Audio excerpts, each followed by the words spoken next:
아멘. 오늘은 이게 또 안 고쳐. 거기는 고쳐져 있나 모르겠네. 사람들이 원하지 않는 예수. 그렇죠?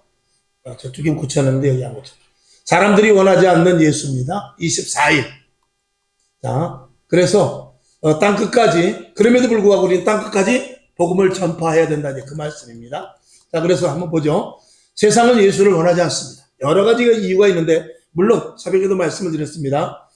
받아들이는 사람과 거부하는 사람 두 종류가 있는데, 자, 첫째, 세상은 어쨌거나 예수를 별로 달갑지 않게 생각합니다.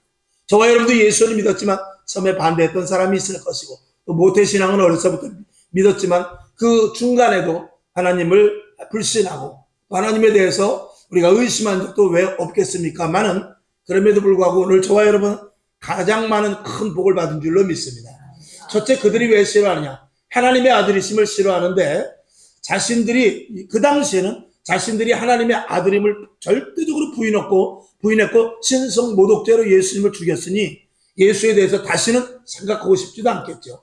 그리고 또 한 가지, 이 신이라는 존재가 감히 인간이라는 모습을, 감히가 아니라 초라한 인간의 모습을 입고 왔다는 것에 대해서 아주 부정적으로 생각하는 것입니다. 신이라면 그래도 어마어마하고, 신이라면 좀 위험 있고, 신이라면 좀 보이지 않는 사람들보다는 좀 더 어떻게 강력한 어떤 능력을 발휘하는 그런 모습으로 왔으면 좋겠는데, 예수님의 모습은 평범한 인간의 모습이었기 때문에 그 자체가 싫었던 부분들도 있는 것입니다.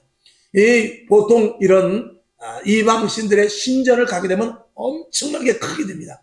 어마무시하게 크게 되죠. 그것은 그들이 가짜 신이기 때문에 진짜와 같이 드러내야 되기 때문에 그래요. 그러나 우리는 큰 교회가 됐든지 작은 교회가 됐든지 하나님의 살아 역사하시는 능력이 있는 교회야말로 진짜 교회고, 그리고 그것은 하나님의 강력한 역사가 나타나게 되는 줄로 믿습니다. 어떤 덩치가 크다고 하나님의 강력한 역사가 나타나는 것이 아니라 성령 충만한 이들이 있어서 새로운 피조물로 거듭난 부활신앙을 가진 자들이 있는 곳에서 기적과 표적과 이적이 또 하늘나라의 영광이 나타나게 될 줄로 믿습니다.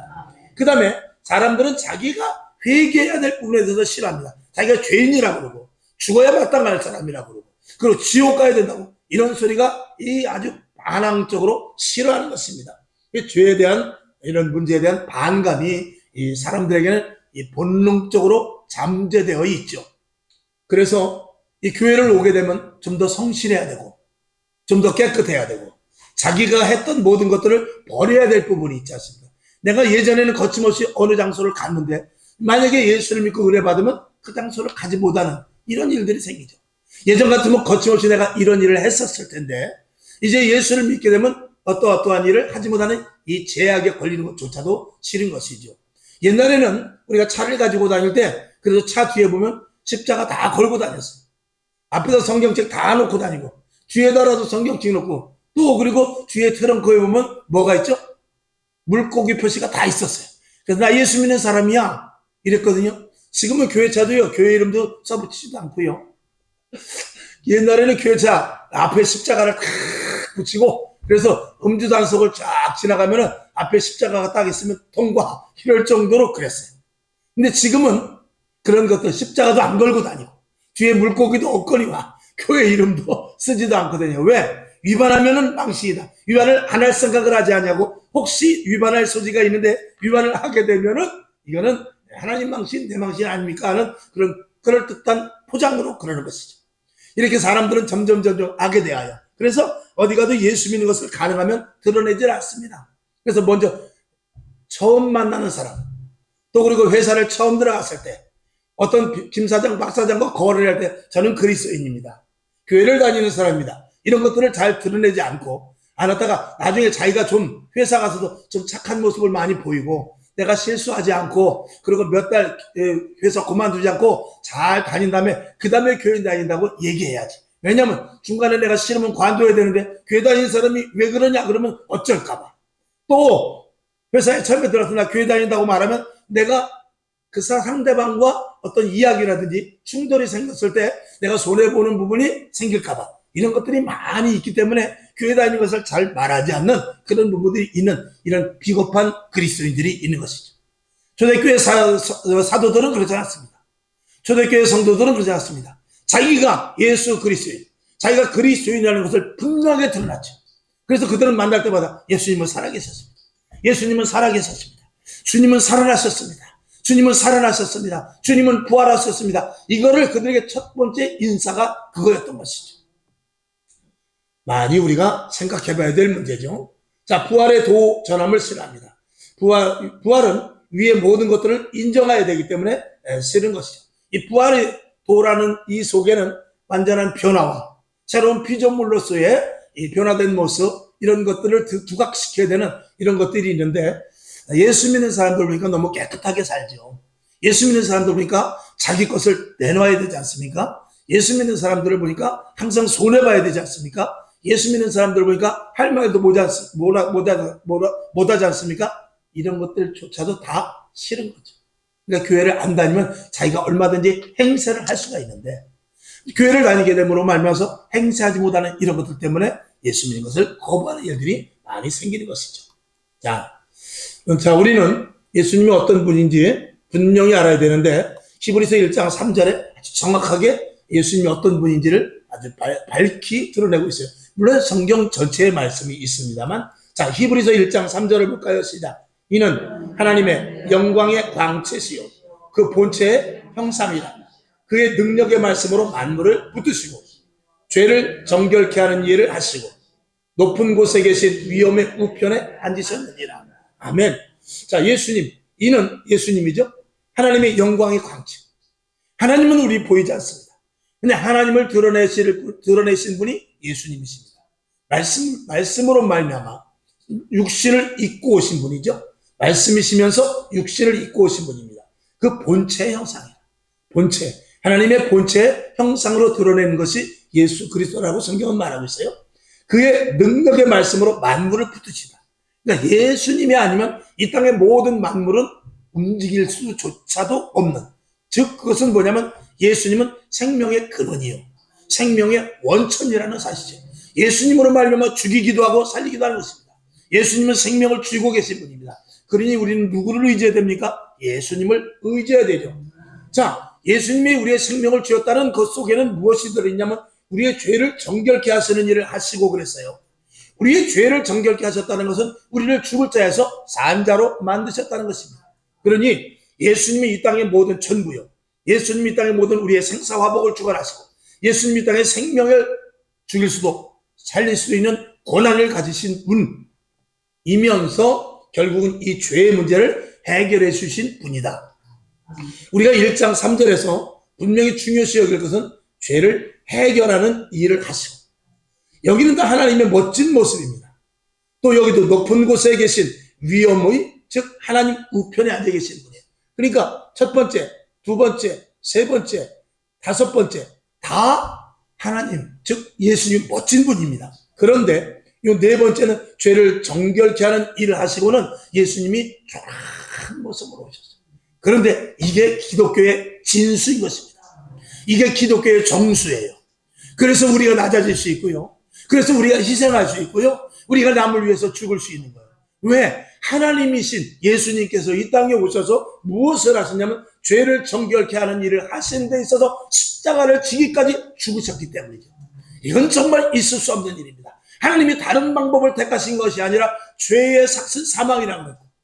죄로 말미암아 죽을 수밖에 없는 인생에 대해서 하나님이 책임을 지시고 그 죄를 해결해 주시는 데 있어서 그 아들 예수 그리스도를 이 땅에 보내주셔서 해결했으니 그런 하나님이 어디 있는가? 이게 기독교의 위대함이요, 하나님의 완전한 사랑이요, 예수 그리스도의 희생이 그만큼 값어치가 있는 것이죠.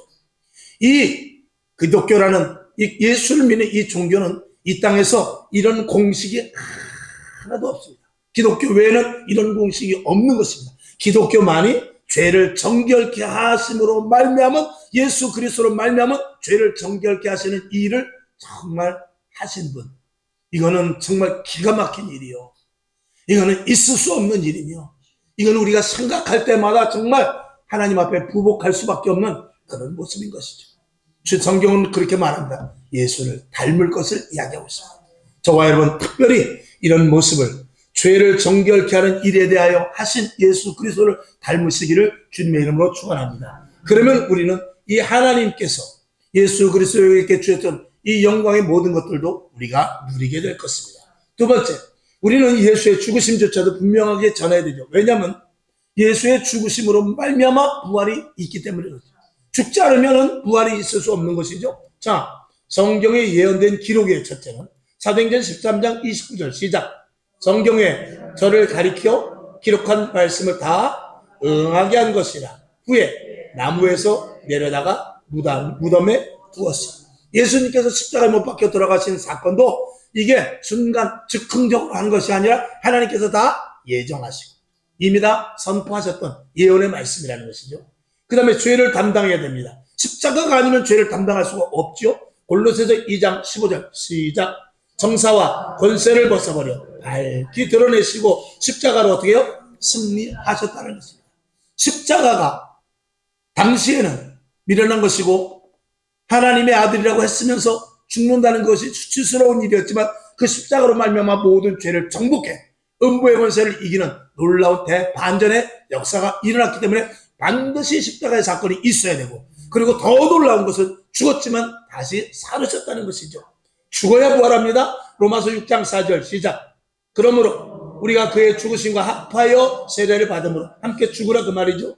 시작. 그와 함께 시작. 그와 함께 장사되었나니 이는 아버지의 영광으로 말미암아 그리스도를 죽은 자 가운데서 살리신과 같이 우리도 또한 새 생명 가운데 행하게 하려 함이니라.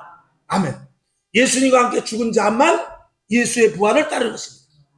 그러니까 예수님이 죽었는데 내가 죽지 않으면 우리는 부활에 참여할 수가 없는 것입니다. 그러니까 예수님이 될 때 제일 먼저 하는 게 뭐라고요? 세례받는 것입니다. 그런데 우리는 지금도 살아있으니 이게 문제죠. 그러니까 부활의 신앙을 가질 못하는 것입니다. 날마다 죽을수록 사도 바울같이 날마다 죽고 날마다 새로운 피조물로 사는 것이 이 그리스도인 것입니다. 오늘도 여러분, 여기 계신 여러분, 죽고 사시기를 주님의 이름으로 축원합니다. 자, 부활은 생명이라는 당연한 말씀이죠. 부활이란 죽고 다시 새 생명으로 사는 놀라운 비밀입니다. 이것은 예수님이 생명의 주인이시며 원천이기 때문에 그런데 요한복음 1장 4절을 보죠. 시작. 그 안에 생명이 있었으니 이 생명은 사람들의 빛이다. 빛은 어둠 속을 비치는 것입니다. 사망의 그늘을 밝히는 것입니다. 그분이 누구시라? 바로 예수님이시라는 것이죠. 부활성만이 사람을 살립니다. 사도행전 4장 10절 시작. 너희가 모든 이스라엘 백성들은 너희와 모든 이스라엘 백성은 알라. 너희가 십자가에 못 박고 하나님이 죽은 자 가운데서 살리신 나사렛 예수 그리스도의 이름으로 이 사람이 건강하게 되어 너희 앞에 섰느니라. 이거는 아주 중요한 말씀이기 때문에 1시간 정도 다시 설교를 해야 될 필요가 있는 것이지만 간단하게 말하자면 이 베드로는 부활을 보았어요. 그리고 이제는 부활의 신앙을 가졌습니다. 그리고 주님이 승천하시는 것도 보았어요. 그리고 그 안에 성령이 충만함으로 말하면서 주님이 내 안에 있는 것을 느꼈습니다. 그러면 예수님께서 하신 일을 이제 내 안에 계신 예수님이 하신다 그 말이죠. 예수님께서 나에게 생명을 주셨듯이 내 안에 있는 예수께서 저 죽은 자를 살리고 저 문둥병자를 고치며 그리고 안진병이를 일으키는 그 일을 할 수 있다는 이 확신찬 믿음이 부활신앙으로 말미암아 베드로에게 이 속에서부터 활활 타오르고 있었다는 것이죠. 그러니까 지나가다가 나는 살았는데 저 안진병이는 현재로 죽어있는 상태란 말이죠. 쉽게 말하면 저 자를 살려야 되겠다. 무엇으로 살리냐? 예수의 생명으로 살리는 것이죠. 그러니까 들어가다 말고 그의 손을 잡아 일으키면서 내가 나사렛 예수의 이름으로 명하노니 일어나 걸으라 라는 이런 놀라운 일을 하게 되는 것이죠. 그리고 사람들에게 뭐라 하냐면 이 일을 기이 여기지 말라고. 이 일을 기이 여기지 말라고. 왜? 예수님이 죽었다 살았는데 안진뱅이가 일하는 게 뭐가 됐으냐 그 말이죠. 이게 부활신앙의 진수입니다. 예수님께서 죽었다가 살았는데 저와 여러분 병 고치는 게 뭐 됐습니까? 문제가 해결되는 게 됐습니까? 우리 마음에 답답하고 힘들고 어려운 것을 없애는 것이 됐습니까? 죽었다 살아나는 일을 하는데 그까짓 건 문제도 아니라 그 말입니다. 이게 부활의 신앙입니다. 여러분 이 부활의 신앙을 갖고 이 부활의 신앙을 믿고 예수님은 사셨습니다. 예수님은 십자가에 못 박혀 죽었지만 사셨습니다. 그러니 내 문제도 해결될 줄로 믿습니다. 그러니 내 질병도 고쳐질 줄로 믿습니다. 그러니 내 앞에 홍해와 같은 내 앞에 여리고성과 같은 문제가 있다 할 때도 이것이 해결될 줄로 믿습니다는 그 부활의 신앙을 믿은 그 근거로 기도하시기를 주님의 이름으로 축원합니다. 베드로가 그렇게 했다는 거예요. 그러니까 우리 문제에 위축되면 안 돼요. 우리의 답답함 속에 내가 거기에 속박되면 안 됩니다.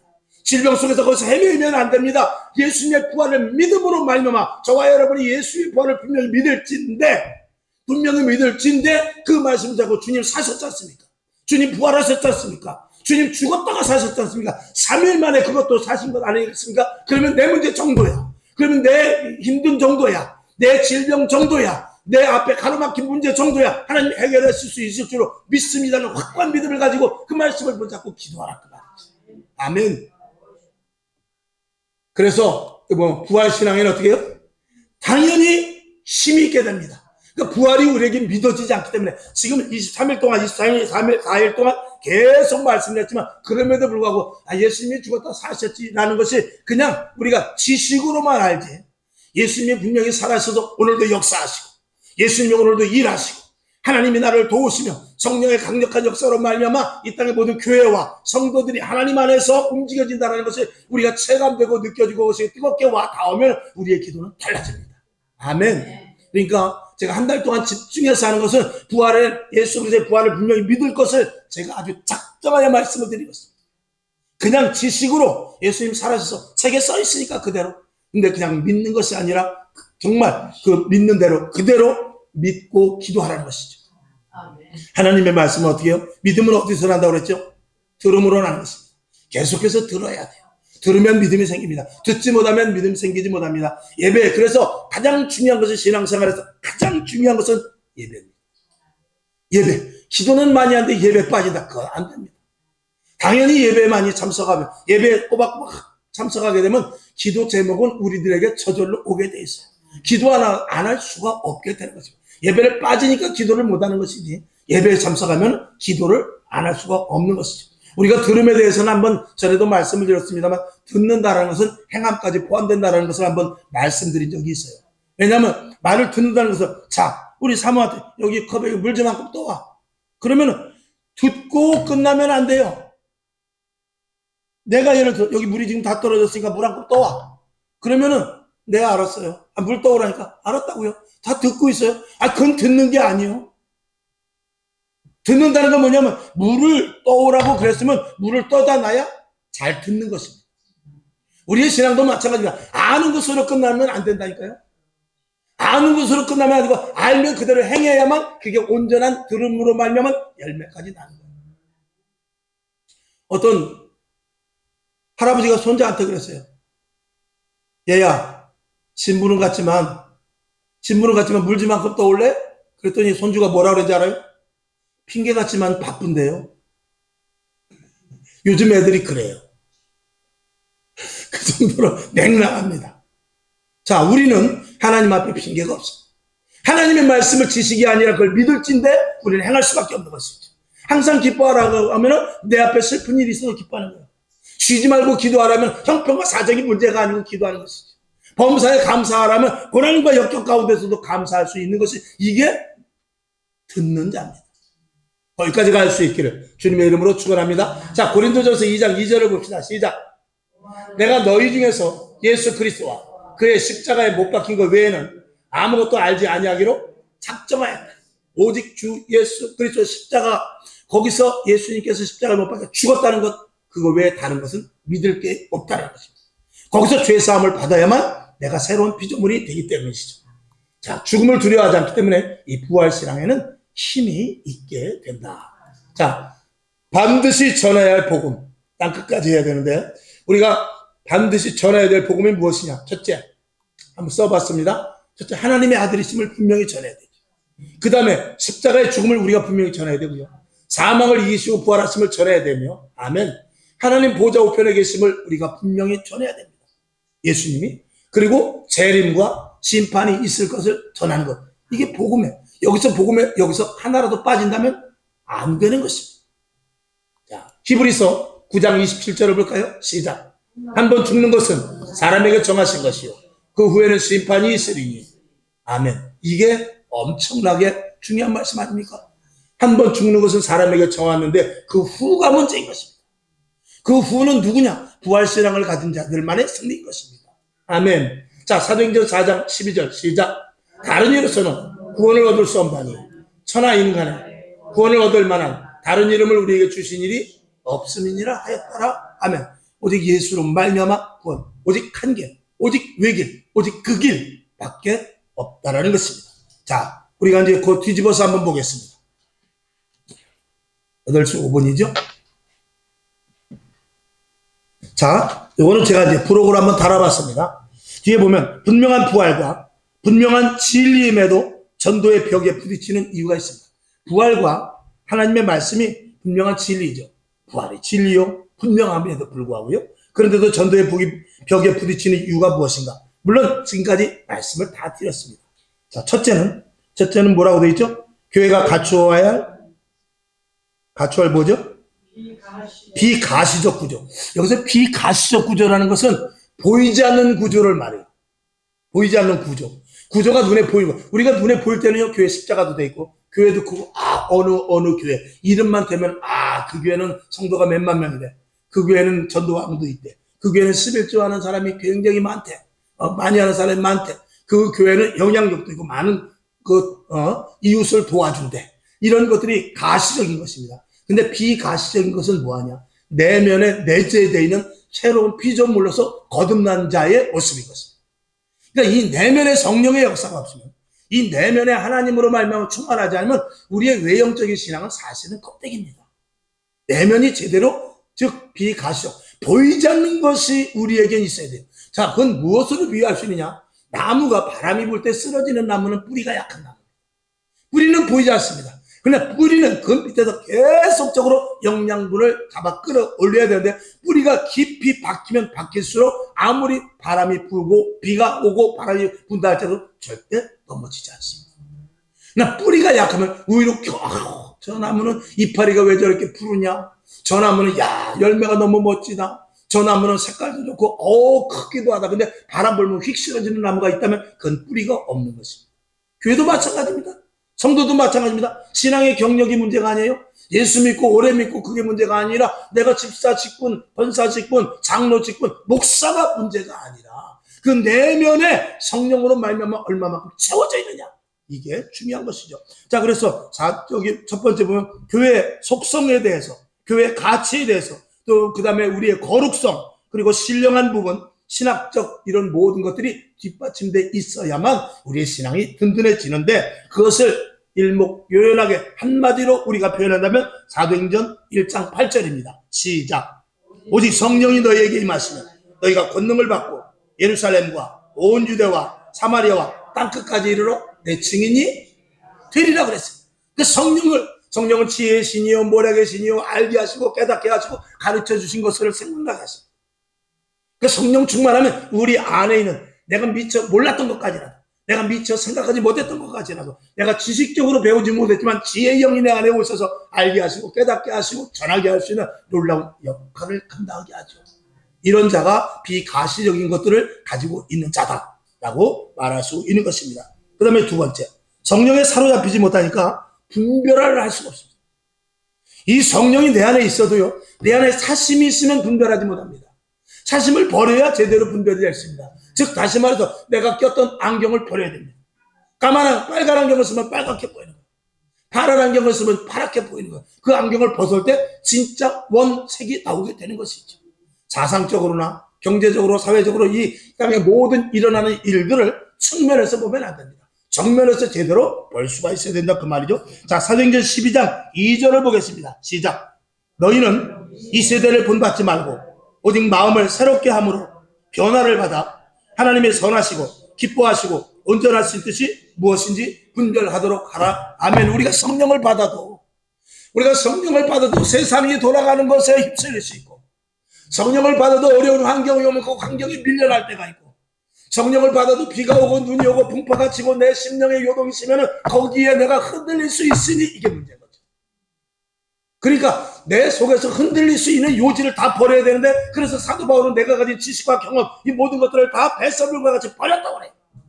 그것을 버리지 않으면 그것이 씨가 되어서 환경의 조건에 문제가 생길 때 내가 가지고 있는 이 약간의 지식, 아는 것, 하나님의 영이 아닌 내가 가진 지식이 그것을 어떻게 하게 되면 터치를 하게 되죠.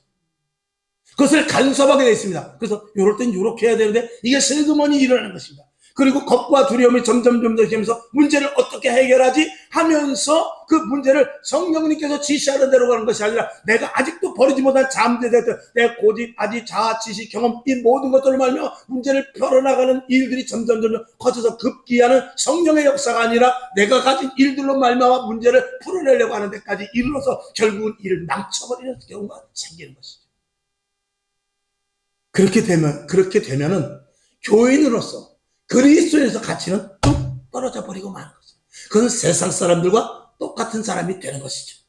여러분 환경 바라보지 마십시오. 조건 바라보지 마십시오. 환경은 변해요. 조건도 변합니다. 지금 나를 넘어뜨리려고 쓰러뜨리는 것들도 당장 내가 위협을 느낄지 모르지만 또 언제 변할지 모르는 거예요. 지금 평안해도 언제 또 위급함이 닥칠지도 모르는 것입니다. 아멘. 자, 그다음에 세 번째, 영적, 정신적인 잠재력이 떨어져 있으면 안 됩니다. 지금 많이 떨어져 있거든요. 자, 로마서 8장 35절을 봅시다. 시작. 누가 우리를 그리스도의 사랑에서 끊으리요? 환난이나 곤고나 핍박이나 기근이나 적신이나 위협이나 칼이랴.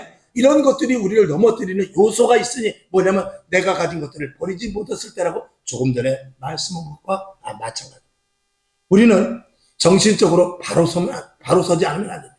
영적으로 분별하여서 시대를 바로 볼 수 있고, 조금 전에 로마서 12장 2절 읽은 대로 세대, 시대를 분별할 수 있어야 되거든요. 지금도 보니까 참 정치 이야기라고 듣지 마시고 그냥 참고로 들으십시오. 지금도 벌써 이제 야당에서 이게 벌써 25만 원씩 나눠주겠다. 한 가족 4인 기족 100만 원씩 나눠주겠다. 그러면은 그 100만 원 가지고 뭘 쓰겠습니까? 지금도 네이버 댓글에 가면은요, 돈 언제 줄 거용? 이렇게 댓글이 있어요. 돈 언제 나눠줄 거임? 이렇게 물음표 찍어 놓은 것도 있고. 그러니까 지금 그 글을 쓴 이들은 거의가 다 누구냐면 젊은이들이에요. 젊은이들이 25만 원에 매달리는 시대예요.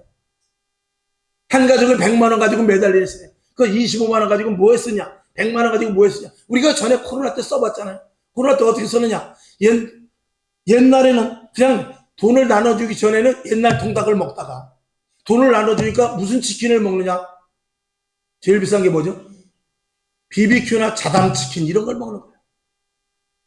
결국은 그 돈이 잠깐 순식간에 없어지는데 그 돈이 풀림으로 말미암아서 그것을 다시 회수해야 되는데 결국은 죽어나는 것은 누구냐? 내가 또다시 죽어나는데 당장 언발에 오줌 넣기 식으로 하는 이런 일들에 대해서 사람들은 열광을 하죠. 지금도 그렇게 말하는 사람이 있어요. 지금도 아이고 윤 대통령도 돈을 미리 좀 나눠줬으면 저렇게 이번에 국민의힘이 떨어지나 하는데 그렇게 말하는 사람도 있어요. 답답한 노릇이죠. 근데 문제는 뭐냐면 모든 많은 사람들이 그렇게 생각하고 있는 사람들이 많다는데 문제가 있는 거예요. 그래서 이 사회 구조가 정상적으로 살면 어렵고 조금 비정상적으로 살아야만 어떻게 내가 살아날 수 있고 지금 위기와 힘듦과 어려움에서 일어날 수 있는 그런 구조로 점점 이 악한 무리들은 사회를 그런 구조로 만들어갑니다. 그게 지금 공산주의예요. 그게 지금 사회주의예요. 그리고 정상적인 국가는 그렇게 되지 못하고 있습니다. 그러니까 미국 같은 데는 돈 같은 거 그렇게 절대적으로 함부로 나눠주지 않습니다. 그런 거 일절 없습니다. 근데 저 남미 같은 데는 돈을 다 나눠주고 보니까 코로나 아니라도 돈을 이미 다 나눠주고 보니까 결국은 쪽박 찬 거지가 됐지만 그럼에도 불구하고 그들의 정권은 계속해서 유지해 나가는 건 뭐냐? 이제 또 돈 줄 것만 바라보고 있는 그런 우둔한 일들이 일어나기 때문에 그렇죠. 우리가 대한민국이 지금 빚이 엄청나다는 건 여러분 알 겁니다. 만약에 빚이 100만 원이라면 50만 원이라는 돈이 전 정부에서 줬다는 거 아니겠습니까? 그럼에도 불구하고 얼마나 뻔뻔하게 했어요. 그리고 거의 다 지금 국회의원 된 사람들이 거의 몇십 프로라고 차마 입에 담기도 어려울 정도로 다 전과자들입니다. 전과 아닌 사람 몇 명 없어요. 근데 그쪽에다 찍어요. 왜? 거기에서 자기가 얼마라도 얻어먹을까. 여러분, 이 나라는 개인도 그렇고 개인의 잠재력이 필요하듯이 국가도 마찬가지예요. 기반이 잘 돼 있어야 돼요. 국가에 빚이 없어야 됩니다. 국방시설이 잘 돼야 되고요. 경제가 탄탄해야 되고요. 국민 한 사람 한 사람이 바른 정신을 가지고 있어야 돼요. 그래서 국가가 이스라엘 봅시다. 이스라엘 지금도 많이 국내적으로 시끄럽다고 하지만 이스라엘은 한번 건드렸다 하면 그 나라는 가만히 있지 않습니다. 그 나라에는 돈도 있고 무기도 있고 얼마나 많은지 몰라요. 잠재력이 풍부해요. 잠재력이 강합니다. 전쟁이 왜 자꾸 일어나죠? 우크라이나 소련, 또 지금 중국에서 대만을 치려고 그러고, 북한도 슬슬 야금야금, 또 그리고 이라크, 이란, 그리고 이스라엘과 전쟁, 이런 것들이 왜 일어나는지 압니까? 결론은 하나예요. 미국이라는 강대국이 점점 약해지기 때문에 그런 거예요. 따지고 보면 미국이 강하면 그런 일들이 덜 일어납니다. 미국이 점점 약해질수록 군데군데서 전쟁은 일어나는 거예요. 이거는 이 전쟁 그 역사학자들이 말하는 거예요. 내가 말하는 게 아니라. 그러면 뭐죠? 우리 가정에서도 영적인 가장이 든든하게 서야 돼요. 교회에서도 주의 종이 바로 서야 돼요. 교회 내에서도 성령 충만한 사람이 바로 섰을 때 교회가 든든해지는 거예요. 악한 사탄 마귀가 든든하지 못하는 거예요. 그런 원리를 알지 못하면 우리는 다 같이 약해지고 다 같이 초라해지고 다 같이 망할 수밖에 없는 거예요. 그래서 성령 충만해서 한 사람이 천을 감당할 수 있고 두 사람이 만을 감당할 수 있는 한 사람이라도, 여기 계신 분 중에, 여기 수십 명 중에 한 사람이라도 성령 충만한 사람이, 강력한 사람이 있고, 두 사람이 있으면 더 좋고, 다섯 사람이 있으면 더 좋고, 열 사람이 더 좋은데, 그럴수록 교회는 든든히 섭니다. 할렐루야. 여러분, 내실을 따지고 교회 안에서 성령 충만한 사람, 즉 다시 결론으로 돌아가면 부활의 신앙자들이 많아야 됩니다. 지금 대한민국 교회들이 좌우로 많이 갈려져 있어요. 힘든 것입니다. 교회만 든든하게 좌우가 아니라 하나님 중심에 서 있다면 나라는 거뜬히 이끌고 갑니다. 그런 이야기는 여러분들도 아시는 거니까 제가 아웃라인만 말씀을 드렸어요. 자, 네 번째, 사회의 선한 영향력을 발휘하지 못하기 때문에. 자, 마태복음 5장 16절 시작. 이같이 너희 빛을 사람 앞에 비추게 하여 저희로 너희 착한 행실을 보고 하늘에 계신 너희 아버지께 영광을 돌리게 하라. 아멘. 교회 생활은 잘하는데 사회에 대한 영향력이 전혀 없는 것이 지금의 성도들입니다. 저도 말씀을 드렸듯이 예수 믿는 것을 감춘단 말이죠. 그러니까 교회 안에서는 다 좋아요. 교회 안에서는 너도 좋고 나도 좋고 집사님, 장로님, 권사님 다 서로 나눠 쓰는데 바깥에 나가면 세상 사람과 똑같이 돌변해버리죠. 그러니까 세상의 빛과 소금이 돼야 되는데 교회 안에서 소금과 빛이 되니 이게 문제죠. 어떤 목사님이 그러더라고요. 요즘은 빛 되긴 좋아하는데 소금 되긴 싫어한다. 왜냐하면 빛은 드러내기 때문에 좋은데 소금은 자기가 죽어야 되기 때문에 싫기 때문에 난 소금만 되려 그런 성도가 많다는 그런 우스운 이야기를 하는 분이 있었어요. 빛이 쉽습니까? 빛은 우리가 초를 보았을 때 빛을 낼 때는 그만큼 어떤 에너지를 태워야 되는 거예요. 에너지를 태우지 않고는 절대 빛이 발산할 수 없는 거예요. 이 전기가 여기까지 오기 위해서는 얼마만큼 석유가 들어가는지, 원자력이 지금도 타고 있는 것이고, 만약에 수력발전소라면 물이 계속 돌아가야 되는 것입니다. 저와 여러분이 사회에 나가서 빛과 소금의 역할을 감당할 수 있기를 바랍니다. 성경은 그렇게 말하고 있죠. 어제도 말씀을 드린 대로. 그래서 어려웠고 힘들고 어려워도 교회 안에서만 손해보지 말고 바깥에 나가서도 오른밤을 떼면 왼밤을 돌려대라는 거예요. 오리를 가고자 하는데 심리까지 가주라는 거예요. 못하잖아요. 겉옷을 달라는 자에게 뺏길까봐 움츠러지는 것이 아니라 속옷까지 내주라는데 못하잖아요. 밤중에 떡을 달라 하면 주라고 말입니다. 못하지 않습니까? 이게 지금 현재 이 그리스도인 예수 믿는 사람들 속에 이 가시적으로 눈에 보이는 교인이라는 표제는 있는데 내 안에 비가시적인 이 내면적인 성령의 충만함과 예수로 충만하고 하나님을 분명히 믿는 하나님이 어떤 분이라는 것과 성령의 완전한 인도하심을 받는 것이 없기 때문에 그렇죠. 그냥 교회 와서 주일에 한 번 와서 끄떡끄떡 졸다가 겨우 하다가 깜짝 놀라 침 흘리다 말고 그냥 아멘하고 그냥 가니, 이게 외형적으로는 365일 아니 50주 예배를 나왔지만 내면적으로는 무엇이냐. 내면은 아무것도 없는 빈 수수관과 같이 텅 비어가지고 툭 치면 꺾어지는 그런 그리스도인들. 이게 언제 일어나냐? 코로나 때 그렇게 됐잖아요. 코로나 때 교회가 9,000개가 문을 닫고 300만 명이 다 떠나가 버렸잖아요. 그런 비가시적인 요소 속에서, 보이지 않는 요소 속에서 든든함이 없기 때문에 그래요.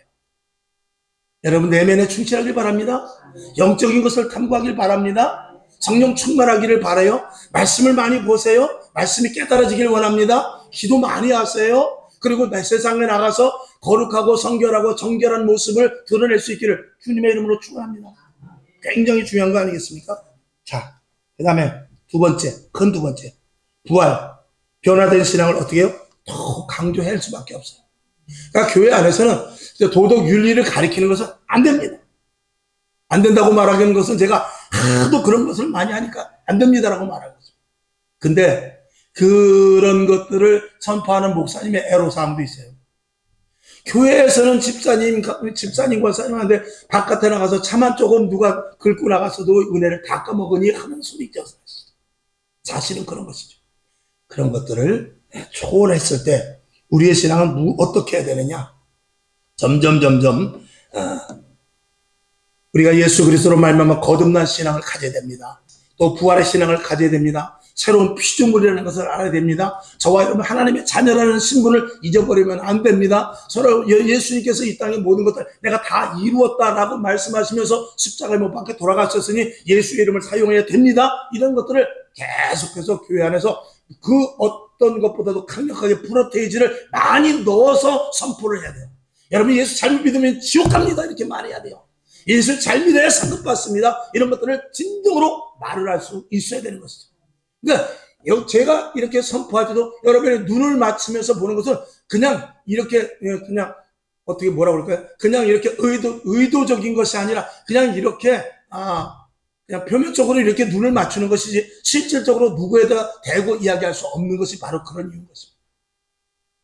그러니까 교회에 성도가 10,000명, 20,000명 되고 한 수천 명 되면은요 사실은 설교하기 쉽습니다. 그렇지 않겠어요? 그 말씀이 누구에게 선포된 말씀인지 알겠어요. 근데 만약에 5명을 놓고 설교하면 이 설교는 김 집사님 걸리고 저 설교는 박 집사님 걸리고 이 설교는 최 권사님 걸리고 저 설교는 이 장로님 걸리고 이 설교 못하는 거예요. 제가 그래서 반까지는 끝내야 되겠죠. 제가 그래서 참 부끄러운 이야기지만 우리 우리 작은 딸이 대학 졸업하기까지 투잡을 했지 않습니까? 그래서 사실 목회가 좀 더뎌진 부분도 있어요. 좀 더 강하게 믿음을 가지고 그런 것도 안 하면서 더 매달렸으면 좋았을 텐데 하는 생각이 있습니다만 그때는 또 그 믿음이 안 돼요. 제가 그때도 왜 부업을 했느냐? 우리 둘이 나가서 신문도 돌리고 별짓 다 했죠. 한 11시 반에 나가면 5시에 돌아가지고 새벽 예배 드릴 정도로 1시간에 가서 보통 남들은 신문을 돌리면 한 1시간, 시간 반, 기로에 2시간 돌리는데 우리는 4시간 이상을 돌렸습니다. 왜 그러냐? 돈 더 벌으려고.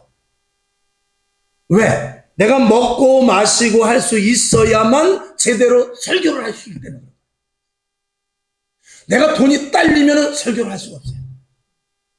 헌금 많이 내시는 권사님, 집사님의 눈치를 볼 수밖에 없는 월세를 내야 되는 그 어떤 거기 코너에 몰릴 수밖에 없는 거죠. 그런데 나가서 내가 돈을 벌면 물질에 대한 설교도 마음대로 할 수 있고 잘못된 부분에 대해서 마음대로 선포할 수 있고 그 천국과 지옥에 대해서도 마음대로 선포할 수 있기 때문에 사실은 그랬어요. 하나님 보시기에 핑계대지 마. 그럴지는 모르지만 그랬습니다. 단언컨대 그랬어요. 이런 것들이 우리는 강력하게 어쨌거나 재단에서는 하나님의 말씀 그대로 액면 그대로 선포하는 것이 중요하고 그 말씀을 듣고 회개할 수 있어야 되고 그 말씀을 듣고 뒤돌아켜야 되고 그 말씀을 듣고 엎드려야 되고 그 말씀을 그대로 받아들일 수 있어야만 그게 부활의 신앙으로서 진정한 믿음이 자라날 수 있는 근거가 되는 것이죠. 성경을 한번 봐야 되겠네요. 자, 첫 번째, 세상은 점점 어떻게 해요? 부패해져 가고 있습니다. 마태복음 24장 38절 시작. 홍수 때 노아가 방주에 들어가던 날까지 사람들이 먹고 마시고 장가가고 시집가고 있으면서 지금 시대가 마찬가지죠. 그러니까 세상은 점점 악해지지 절대 도와지지 않습니다. 여기 보니까 노아 시대 때도 보니까 사람들이 어떻게 해요? 먹고 마시고 지금 얼마나 먹으러 다니까? 죄송하지만 우리 목사님들이 맛집을 제일 많이 하더라고요. 또 우리 교인들이 먹는 데를 제일 잘 다니더라고요. 왜? 술을 안 먹으니까. 이해는 하는데 용서가 안 되죠. 죄송합니다. 말씀이 지나쳐서. 자, 그리고 장가 들고 시집가고. 장가 들고 시집가는 게 뭐 틀린 일입니까? 근데 여기다 가로해놓고 뭐라고 써야 되냐? 장가 계속 가고, 시집 계속 가고, 장가 2번 가고 3번 가고, 시집 2번 가고 3번 가고. 이것이 피치 못할 일이 있을 수 있어요. 성경에도 뭐 십장가 가는 것에 대해서 재혼하고 이러는 것에 대해서 써 있어요. 할 수 있어요. 그런데 이게 분명치 않은 자기의 기분에 좌우치고 조그마한 기분 나쁨이나 어떤 그 물질 이런 헤쳐나가는 방법이 아니라 그죠? 자기의 포기 상태에서 이혼을 하는 이런 경우가 너무나 많기 때문에 그렇죠. 앞으로 점점 더 할 것입니다. 이제 네 남편 내 남편도 없이 아마 다닐 시대가 올지도 모르겠어요. 노아 시대 때도 그렇고 소돔과 고모라 시대 때도 그랬다는 것이죠. 점점 시대는 그렇게 갑니다. 그 시대 속에서 우리 자녀들이 어떻게 자라야 될지에 대해서 가슴을 찢으며 기도해야 될 줄로 믿습니다. 자, 어디가 답이라고요? 두 번째, 교회만이 답입니다. 마태복음 16장 18절 시작. 또 내가 네게 이르노니 너는 베드로라. 내가 이 반석 위에 내 교회를 세우리니 음부의 권세가 이기지 못하리라. 아멘. 요한계시록 1장 18절 시작. 곧 사한 자라 내가 전에 죽었었노라. 볼지어다 이제 세세토록 살아있어 사망과 음부의 열쇠를 가졌다. 교회만이 악한 것을 말할 수 있어요. 교회만이 악한 것을 이길 수 있습니다. 교회만이 악한 자들이 와서 변화될 수 있는 거예요. 세상은 점점 악한 자들을 옹이하고 그리고 그들은 당을 짓고 그들은 물을 지어 팬텀을 하게 만듭니다.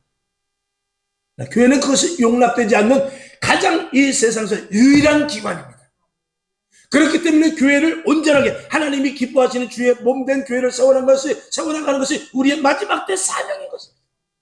음부의 권세가 틈타지 못하게 하는 주님의 온전한 교회를 세워나가는 것이 마지막 시대를 살아가는 저와 여러분의 사명인 것입니다. 그리고 또 한 가지 사명이 바톤을 이어서 이 주님의 몸된 교회를 그대로 전수시켜주는 것이 저와 여러분의 사명입니다. 이 사명을 잊어버리면 안 됩니다. 나만 믿고 예수 믿고 내 세대만 예수 믿고 끝나다면 얼마나 좋겠어요. 그러나 반드시 교회를 물려줘야 돼요. 반드시 신앙을 물려줘야 돼요. 반드시 믿음을 물려줘서 주님 오시는 그날까지 변치 않는 교회, 변치 않는 믿음, 부활의 신앙을 주님 오시는 그날까지 전수시켜야 되는 것이 우리 바톤을 받은 우리들의 사명인 것입니다. 이것을 놓치면 안 된다는 것입니다. 교회가 답. 자, 세 번째, 교회에서 가정으로, 그 다음에 가정에서 사회로.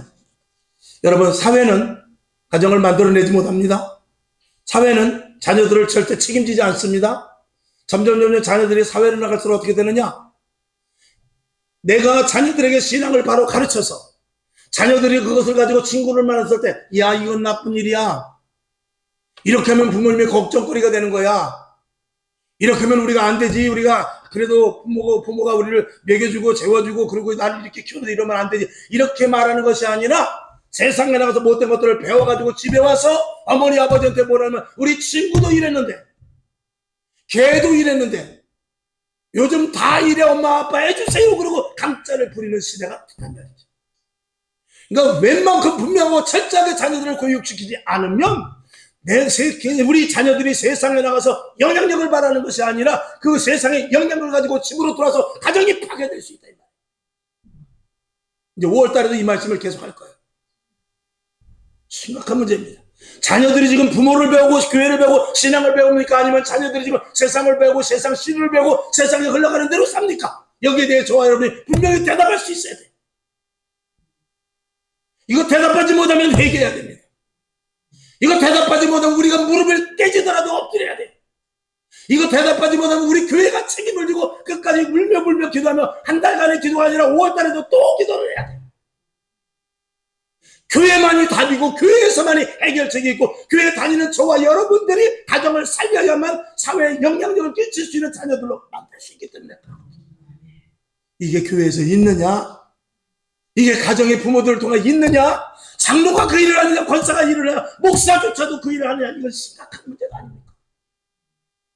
그래, 교회는 유명무실하고 그러니까 우리 그리스도인들 속에 이 내면적인 이 비가시적인 어떤 능력과 권능이 없는 것입니다. 겉으로는 장로요, 권사요, 겉으로는 목사요, 겉으로는 큰 교회요, 겉으로는 이름 있는 교회지만 실질적으로 그 내면은 텅텅 비어 있으니 이게 문제죠. 왜? 영향력을 발하지 못하니까.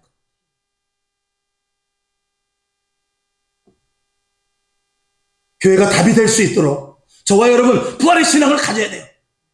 교회가 답이 될 수 있는 저와 여러분이 먼저 변화돼서 자녀들이 어떤 일을 할 때, 자녀들이 무슨 문제가 있을 때, 봐라, 엄마 아빠가 그 전에 이랬지 않느냐, 너희들 증거 보았지 않느냐, 그걸 분명하게 심어주고 보여주고, 바깥에서 문제를 가지고 들어왔을 때 그 문제를 세상 방법으로 해결하는 것이 아니라 하나님의 방법으로 해결할 수 있도록 유도시켜서 기도해 주며, 그리고 말씀 속에서 그 답을 제시해 줘야만 자녀들이 세상에 나가서 그들의 모습을 보고 자녀들이 세상에 영향력을 끼칠 수 있기 때문에 그렇습니다. 이게 지금 안 되고 있으니 이 문제인 거죠. 교회만이 답입니다. 교회 외에는 세상을 변화시키거나 세상이 달라지게 하거나 건전하고 온전하게 진실하고 정직하게 할 수 있는 기관이 이제는 점점 없어집니다. 없어져요.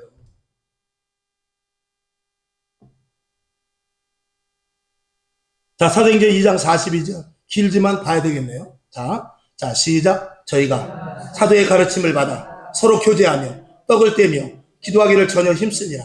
사람마다 두려워하는데 사도들로 인하여 기사와 표적이 많이 나타나니 믿는 사람이 다 함께 있어 모든 물건을 서로 통용하고 또 재산과 소유를 팔아 각 사람의 필요를 따라 나눠주고 날마다 마음을 같이하여 성전에 모이기를 힘쓰고 집에서 떡을 떼며 기쁨과 순전한 마음으로 음식을 먹고 하나님을 찬미하며 또 온 백성에게 칭송을 받으니 주께서 구원받는 사람을 날마다 더하게 하시니라. 아멘. 이 사도행전 2장 42절부터 47절까지의 말씀은 교회의 표입니다.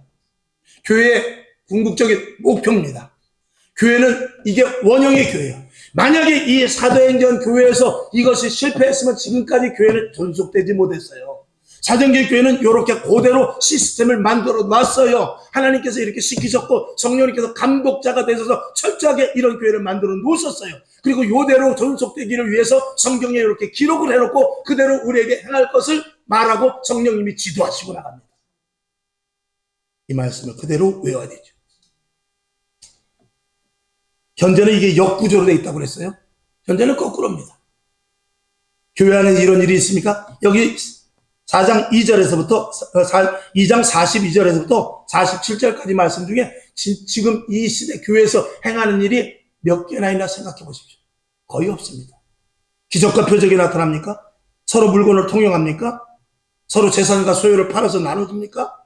마음을 갖춰야 모이기를 힘쓰는 것. 이건 우리가 하네요. 우리 교회는 이걸 다 해야 돼요. 물질도 그렇습니다. 또 언젠가도 말씀을 드리겠습니다만 물질이라는 것은 여러분 물질의 복을 받아야 돼요. 그래서 물질, 건강, 환경 이런 복을 받되 물질을 받아가지고 무엇에 필요에 따라 나눠주는 거예요. 필요에 따라. 우리 그리스도인들의 부자는 다른 것 아닙니다. 필요에 따라 나눠주기 위해서 버는 거예요. 그런 부자가 필요한 거예요. 그런 물질가를 분명히 가져야 됩니다. 만약에 돈을 많이 벌어서 내 인마이 포켓 나만 쓴다면 그거는 세상 사람들과 다를 바가 없죠. 근데 교회는 그렇지 않았어요. 하나님이 주신 놀라운 복을 받아요. 그래서 성경에는 100배의 복도 있고 10,000배, 1000배의 복도 있는 거예요. 그 복을 받으라가 아니라 받고 그것을 어떻게 해라가 중요한 거예요. 우리는 받으라만 알잖아요. 받고 어떻게 해라까지 우리는 알아야 되거든요. 그 해라가 어디 있느냐? 오늘 여기 사도행전 2장 42절부터 47절까지 말씀 속에 해답이 있는 것입니다. 아멘.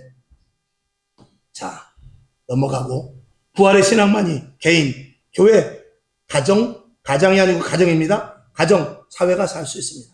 고린도후서 5장 17절 여러 번 했지만 또 한번 읽어보죠. 시작. 그런즉 누구든지 그리스도 안에 있으면 새로운 피조물이라.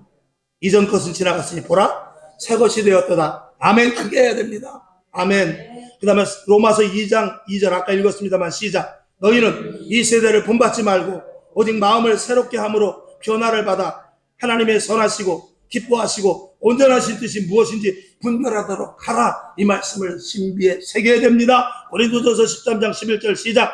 내가 어렸을 때는 말하는 것이 어린아이와 같고 깨닫는 것이 어린아이와 같고 생각하는 것이 어린아이와 같다가 장성한 부활신앙에 이르러서는 어린아이의 일을 어떻게 해요? 버렸노라. 아멘. 오늘 이 말씀 그대로 여러분 속에 접목되기를 주님의 이름으로 축원합니다. 아버지 하나님 감사합니다. 오늘 이 말씀이 그대로 우리 속에 심겨지게 하시고 이 말씀이 그대로 우리에게 그대로 되게 하여 주옵소서. 부활의 신앙을 갖게 하옵소서. 새로운 피조물이 되어서 시대를 분별하게 하시고 성령의 완전한 인도하심을 따를 수 있도록 주여 도와주시옵소서. 예수님의 이름으로 축복하며 기도합니다. 아멘. 주기도문하고 말씀을 생각하며 잠시 기도하고 일어나시길 바랍니다. 하늘에 계신 우리 아버지여, 이름이 거룩히 여김을 받으시오. 나라의 마옵시며 뜻이 하늘에서 이룬 것 같이 땅에서도 이루어지이다. 오늘날 우리에게 일용할 양식을 주옵시고 우리가 우리에게 죄진 자를 사하여 준 것 같이 우리 죄를 사하여 주옵시고 우리를 시험에 들게 하지 마옵시고 다만 악에서 구하옵소서. 내게 나라와 권세와 영광이 아버지께 영원히 싸움나이다. 아멘. 주님 영광 받으옵소서.